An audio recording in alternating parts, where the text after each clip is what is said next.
राधे राधे, जय श्री राधे। मैं हूं आपकी अपनी राजगुरु मां गौरज वात्सल्य धाम श्रीधाम वृंदावन से, और सभी भक्तों को महाशिवरात्रि पर्व की बहुत बहुत बधाई देती हूं, आशीर्वाद प्रेषित करती हूं। भक्तों, आज मैं ऐसे व्रत के बारे में, एक ऐसी रात्रि के बारे में बात करना चाहती हूं जिसके व्रत करने से, उपवास करने से, पूजा पाठ करने से भक्त के हर मनोकामना की पूर्ति होती है। उसका नाम है महाशिवरात्रि। यह महाशिवरात्रि मनोवांछित फल देने वाली रात्रि है।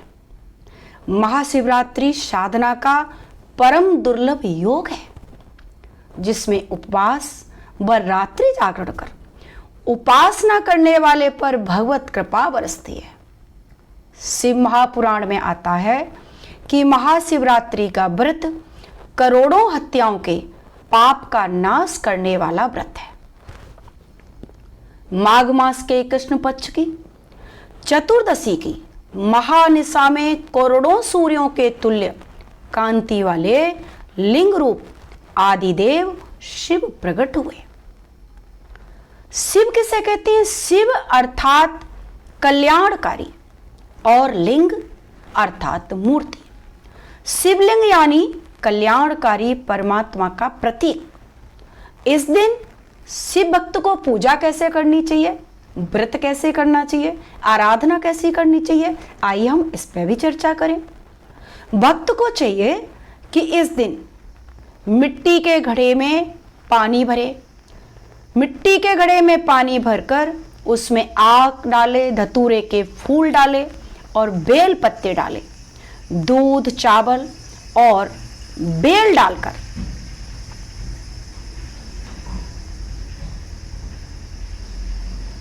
दूध, चावल और बेल डालकर शिवलिंग पर चढ़ाना चाहिए।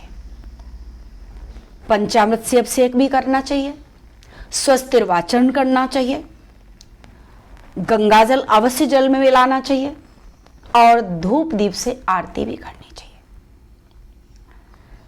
महाशिवरात्रि महादेव आत्म शिव का पाने व उसमें विश्रांति पाने की एक रात्रि है। ऐसे में तमस, तंद्रा एवं नींद का महाशिवरात्रि एक ऐसा महोत्सव है जिसमें आत्मबोध पाना होता है कि हम भी आत्म शिव हैं।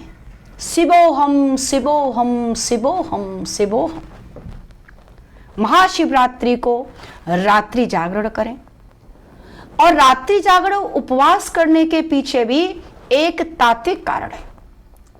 शिवजी संहार के देवता माने गए, तमोगुण के अधिष्ठाता हैं, इसलिए स्वाभाविक है कि उनकी उपासना के लिए रात्रि का समय अधिक अनुकूल होता है। रात्रि संहार काल की प्रतिनिधि है।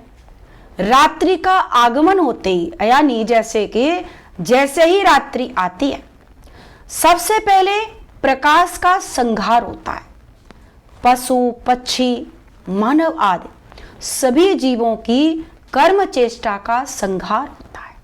निद्रा के अधीन हुआ मनुष्य सब होश भूल जाता है और उस संहारी रात्रि की गोद में अचेतन होकर पड़ा रहता है। इसलिए निर्विकल्प समाधि में निमग्न रहने वाले शिव जी की आराधना के लिए जीव जगत की निश्चेष्ट अवस्था वाली रात्रि का समय ही उचित होता है। शिव महापुराण में आता है कि रात्रि के प्रथम पहर में गुरु मंत्र का अर्थ सहित जप विशेष फलदायी होता है। गुरु मंत्र अगर आपके पास न हो तो ओम नमः शिवाय मंत्र का जप करना चाहिए।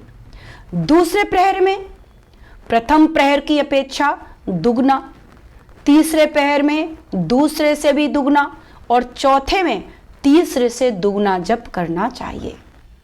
गुरु मंत्र का जप और उसके अर्थ में शांत होना आत्मशिव की ओर आने का एक सुगम साधन है।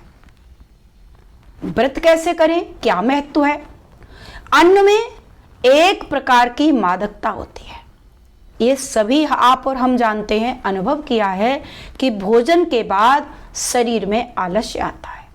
इसलिए आलस्य प्रमाद का त्याग हो सके, इसलिए उपवास, उप यानी रखना और वास माने प्रभु के साथ, यानी उपासना करने से भक्ति में मन प्रभु से एकाकार करने में सहायक हो पाता है। इसलिए इस दिन हमें अन्न का त्याग करना चाहिए। न रहा जाए व्रत आपको बिना अन्न ग्रहण किए, तो आप फलाहार कर सकते हैं।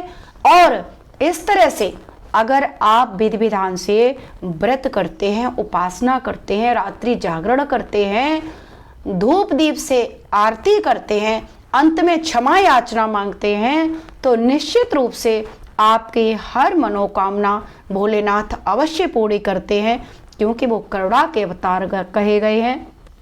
कर्पूर गौरम करुणावतारम संसार सारम च भुजगेंद्रहारम। संसार में कौन ऐसा देव है जो करुणा का सागर महादेव जैसा हो, इसीलिए इनको देवादिदेव महादेव कहा गया है। ये जरा सी आराधना में ही खुश हो जाते हैं, प्रसन्न हो जाते हैं।